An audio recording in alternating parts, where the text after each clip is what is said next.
Hey, this is Raul from Raul's World of Sense.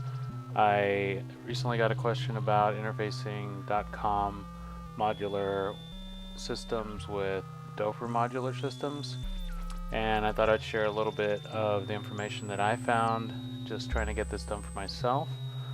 Now keep in mind I am not an electrician, so please do not take my information as some sort of gospel. There's not, I don't think, one specific way that you could do this. From what I found just from reading, there's about 3 different ways, and I use several resources like looking online.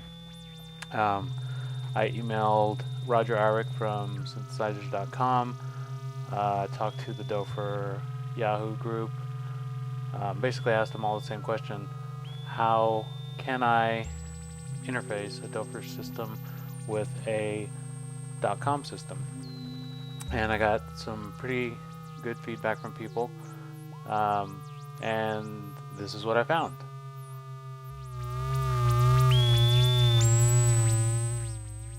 Synthesizers.com makes the Q122 mini jack interface.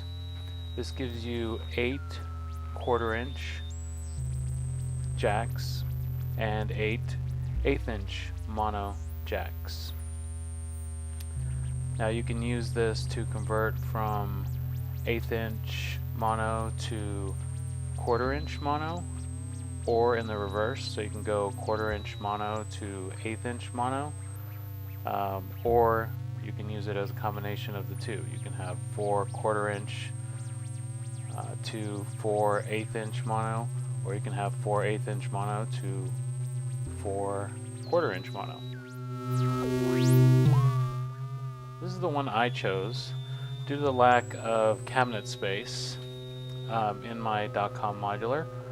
And basically what it is buying a cable that goes from 1/8-inch mono to 1/4-inch mono. This seemed to work out the best for my setup, only because, let's see, the cost was fairly low. All I had to do was buy a cable. And in the long run, if I decided later that I needed to have more ins and outs, I would just buy another cable. So disadvantages of this method, I guess you really can't necessarily know how many cables you're going to need, unless you're psychic or something. Or if you just plan on, you have your setup in a certain place of the house. I kind of like to keep it open, so later if I decide I want to move something, I can. Right now I have my Dotcom system on one side and my Doepfer on the other side.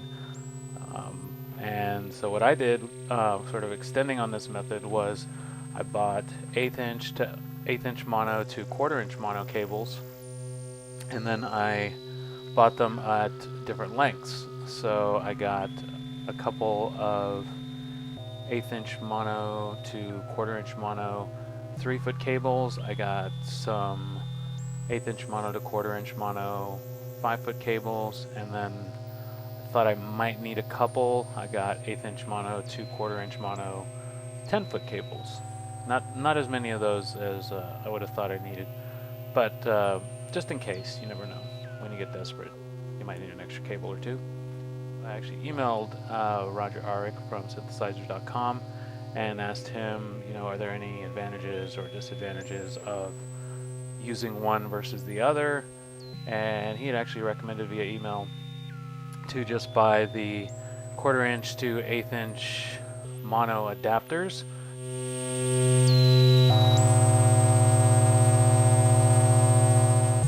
And I got one right here. This is a 1/8-inch mono to 1/4-inch mono. That's the 1/4-inch side, and I don't know if you can see that, but that's the 1/8-inch side.